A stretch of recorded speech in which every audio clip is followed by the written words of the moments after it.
Yo, what is good, everybody? It's your boy, the Strongest Wizard, and tonight is indeed Fight Night. We have ourselves another OP07 match here. We have Gecko on the right, we have myself on the left, of course, with that black and yellow Luffy. Now, I will have to say, this matchup is pretty favored Luffy. Of course, I would probably say it's maybe like 60-40, maybe. 60-40 favored Luffy. Sometimes it can kind of feel like 55-45, maybe. But we do see that excellent turn one here coming from Yaya on the right, with the 2K Suru, the Hina, as well as the Perona, a fantastic mill off of the brand new. And now with going on curve, but quick shout out to today's sponsor, which is DXN Outpost, DXN Provisions, the only place where I get all my seal products. And guys, right now they have OP08 boxes for about $130. Pretty insane, really good deal, especially for the fact that it's like coming up right now. So you love to see OP08 in stock. And yeah, so if you guys are interested in any of that really good product, check out the link below. Now, something to note here, currently in my hand, I have 2 Gecko Morias, a 4-cost Kuzan, a Sabo, a Rocket Luffy, as well as the 5-cost ST13 Luffy as well. So that's a pretty good hand. Now, if you guys are wondering what am I missing here, I'm missing kid character Luffy as well as my kid character cards. Now, I did grab one off of the top of my life, I believe, which is that Luffy, which is a godsend. Now I'm able to play out the Hiyori, put ST13 Luffy on the top of my life, and then go to a 7k lead, plus take my own life and draw a card. So we are kind of doing pretty good here. We're gonna go ahead and grab the Hiyori, grab the bottom. We always grab the bottom. We're gonna go ahead and play out that Luffy ability here. We're gonna go ahead and play out the ST13. We're gonna gain 2k power for that leader until the end of my opponent's turn, and then pitch the Kuzan to draw ourselves a card. Now we draw ourselves a 3rd Gecko Moria. Now I think for most situations this is a fantastic kind of start. You're seeing 3 geckos, but at the end of the day it's 3 technically dead cards in your hand. I have to make sure I get to 10 Dawn before I do anything right. Now, for the most part in this matchup, you never really swing into Black Yellow Luffy, but yeah, having a fantastic curve here and choosing to do so, really good decision here. Playing the Sakazuki to pop the ST13 Luffy, and then just passing the turn since he can't attack, since of course I am a 7k lead. And now I'm currently sitting at my 7 Dawn turn.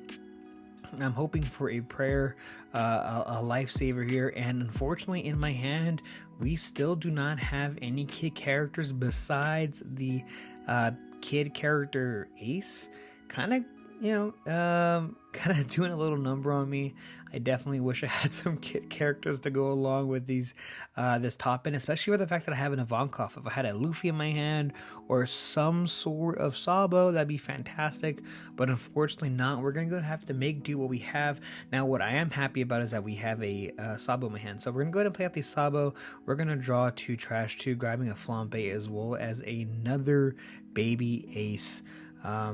Now the 7k swing and going in toward yeah here did not connect. He gave me a 2k as well as a 1k. Staying at a healthy 3 life is quite important, because at the end of the day I can kind of try to close it out with a rush Ace if I really have that opportunity, but kind of denying me that access. And so we're going to go ahead and just pass the turn. I am still a 5k lead, but feeling kind of safe just because I'm at 1 life, but I have Sabo out, so there's really no way he can kind of close out the game like this right now. So, but we see the Isho coming down at a specific 6. Dropping down to 4 cards in hand is pretty bad here. Not being able to kind of generate any more cards either is really harming this game. And I have, if you guys don't see here, I have double Gecko Moria as well as a Flambe and a kid character Ace. So we're gonna go ahead and see exactly what happens here. We're gonna see a 5k swing going into life. I'm gonna go ahead and take this. I need more kid characters. Unfortunately, we grab another ST13 Luffy. You hate to see it. And now we see a 5k swing going into life. Now I can block this with the Sabo, but then I think he just swings over it with the Sakazuki, or he swings into life. So I have to block here, just so I don't give him as many cards. Now I lose my blocker, but theoretically it shouldn't be a big issue because I can just put it back in my life if I have the kid character. So I have 2 geckos in my hand. I have the 2 Flomp Eggs as well as a Kid Ace, and right now it's looking pretty rough here. So I have the, I'm sorry, I don't have Kid Ace, I misspoke, it's actually Ivankov. So I have the Ivankov in my hand, so I can play that as a blocker. Unfortunately, I can't really use his main effect to try to bump myself up to a 7k leader, since I don't have really anything. Now if I had 10 Dawn here, I could go into Gecko, which would be literally perfection, but unfortunately we don't. So I have to swing 11k into the Sakazuki because I need to try to get the Sakazuki to go down, because the fact that he's a base 7k character is really crippling for myself.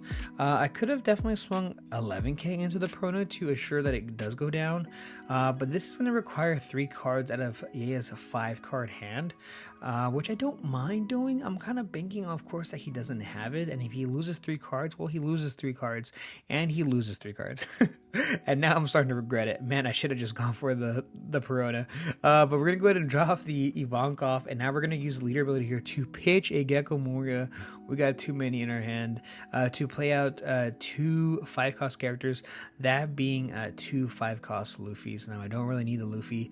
I don't mind if they go to the bottom. I don't see why Yaya wouldn't actually go for it either. So, me in my head, yeah, you have to go for it. I don't mind. Take the Luffys. It is what it is. And let's see if I can survive another turn. Let's see if I can survive until 10 Dawn, right? So I'm still at 9 Dawn. So my man Yaya here, thinking about the game plan. And I do have to apologize. I know that the camera is a bit shaky since I believe the camera was touching the table. So every time we move the table, the camera moves. So I do apologize for that. But we're just trying to figure out the math. I am still a 5k leader here. So yeah, I mean, it's kind of like, it's kind of just like the math, right? Like, either I just win this turn or it's fine. So we see a 7k swing going to life, and I'm going to go ahead and just give him the block. I want to make sure that he doesn't remove the blocker and I get no value off of it.